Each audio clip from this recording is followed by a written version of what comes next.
नमस्कार दोस्तों, रामायण से सीखे लाइफ मैनेजमेंट। इस कड़ी में मैं doctor Sanjay Biyani, director Biyani group of colleges, आपका हृदय से स्वागत करता हूँ।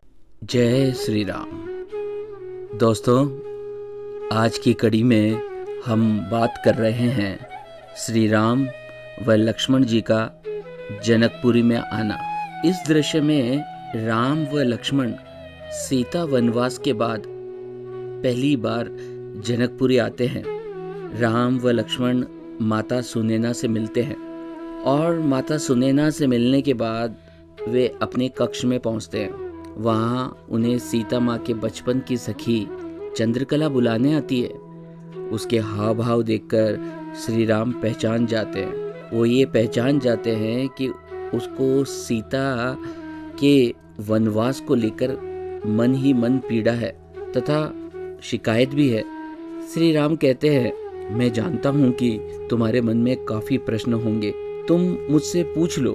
इतनी पीड़ा को अंदर दबाने से घुटन होती है। पीड़ा को दबाने से सिर्फ दुख व दर्द प्राप्त होता है, पीड़ा बांटने से ही कम होती है। इस दृश्य से हमें ये सीखने को मिलता है कि मनुष्य को अपने मन में किसी भी पीड़ा या दुख को दबाकर नहीं रखना चाहिए। सही समय पर मर्यादित भाषा व संयमित आचरण से उसे प्रकट कर ही देना चाहिए। इसी से मन शांत व प्रसन्न रहता है। दृश्य संख्या 2, सुख के पश्चात दुख आते ही हैं। इस दृश्य में देवी सुनैना मिथिला के राजा जनक से प्रार्थना करती है। वो कहती है कि राम व लक्ष्मण को कुल माता के मंदिर में ले जाइए। महाराज जनक राम व लक्ष्मण को कुल माता मंदिर ले जाते हैं। वहां पहुंचने के बाद राजा जनक उन्हें जीवन जीने के सूत्र बतलाते हैं। वे कहते हैं कि जीवन में 2 तरह के पक्ष होते हैं, शुक्ल पक्ष और कृष्ण पक्ष। शुक्ल पक्ष की चांदनी हमेशा नहीं रहती और कृष्ण पक्ष का अंधेरा भी हमेशा नहीं रहता। काल का धर्म है बदलना। जैसे दिन के बाद रात आती है और रात के बाद दिन आता ही है। मनुष्य को कभी कृष्ण पक्ष से डरना नहीं चाहिए। दुख के अंधकार से ही मनुष्य को अपने धर्म की राह बनानी चाहिए। जो मनुष्य ये एक बहुत छोटी सी बात समझ लेता है, उसे कभी दुख नहीं आता और वही इंसान दुख में भी सुख की तलाश कर ही लेता है। राजा जनक की इन बातों से हमें ये समझने को मिलता है कि हमें कभी भी दुख के समय घबराना नहीं चाहिए, क्योंकि दुख के बाद सुख व सुख के बाद दुख आते ही रहते हैं। एक विशेष बात यह भी है कि हमारे जीवन यात्रा का विकास दुख के क्षणों में ही होता है। इसलिए मनुष्य को दुखों से घबराना नहीं चाहिए, बल्कि उनका तो स्वागत करना चाहिए। महाभारत में भी ये उल्लेख मिलता है कि जब पांडवों की माता कुंती श्री कृष्ण से वरदान स्वरूप दुख मांगती है तो कृष्ण उनसे पूछते हैं, ऐसा क्यों? तब माता कुंती कहती है कि मधुसूदन, दुख में ही हम तुम्हारा सुमिरन कर पाते हैं। दृश्य संख्या 3, दिशाहीन संवेदना का कोई महत्व नहीं होता।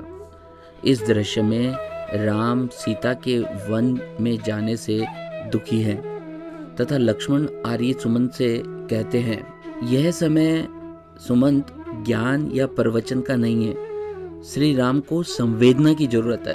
तब आर्य सुमंत उन्हें समझाते हुए कहते हैं, संवेदनाओं से खुशी प्राप्त नहीं हो सकती जब तक उसमें मार्गदर्शन ना हो। दिशाहीन संवेदना से कर्म पथ तो नहीं बन सकता। फिर लक्ष्मण उनसे पूछते हैं, अगर हमें होनी का पता हो फिर तो ये सब नहीं हो सकता था ना?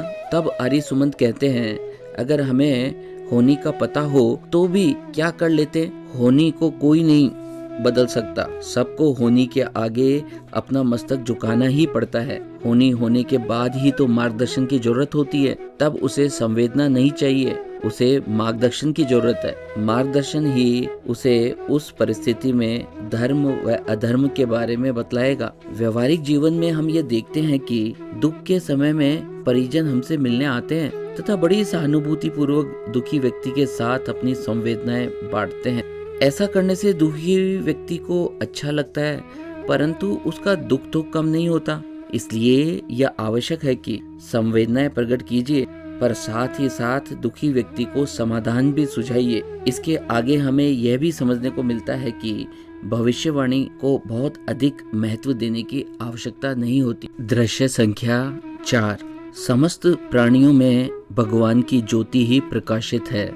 इस दृश्य में लक्ष्मण जी श्री राम को बताते हैं कि आर्य सुमंत कह रहे थे कि आप भगवान के अवतार हैं। तब श्री राम कहते हैं कि समस्त प्राणीजन में भगवान की ज्योति का ही तो प्रकाश होता है। फिर लक्ष्मण उनसे पूछते हैं कि क्या आपको पता था कि हमारे स्वर्गीय पिता को सीता भाभी के वनवास का बोध था? उन्होंने कितनी पीड़ा सही होगी। तब श्री राम कहते हैं, शरीर का यह गुण ही तो विवेक है। इस शरीर के अंदर मन ही सब दुख, सुख व पीड़ा और प्रसन्नता का कारण होता है। भविष्य का ज्ञान होना कोई बड़ी बात नहीं है, क्योंकि इंसान अपने वर्तमान से ही अपना भविष्य बनाता है। इस दृश्य से हमें ये सीखने को मिलता है कि हर इंसान ईश्वर बनने की क्षमता रखता है। आवश्यकता इस बात की है कि इंसान अपने अच्छे विचारों से मन को शांत बनाए और बुद्धि द्वारा विवेक शक्ति जागृत करे। इस तरह मनुष्य को वर्तमान में अपने धर्म का पालन करते हुए कर्म पथ पर चलते रहना चाहिए और इसी से वह अपने भाग्य का निर्माण कर पाता है। कभी भी भाग्य के भरोसे बैठना विवेकपूर्ण नहीं है। आशा है आपको आज की यह कड़ी जरूर पसंद आई होगी। हम फिर मिलेंगे, बात करेंगे प्रेम, स्नेह व सम्मान के साथ। आपका अपना life coach doctor Sanjay Biyani.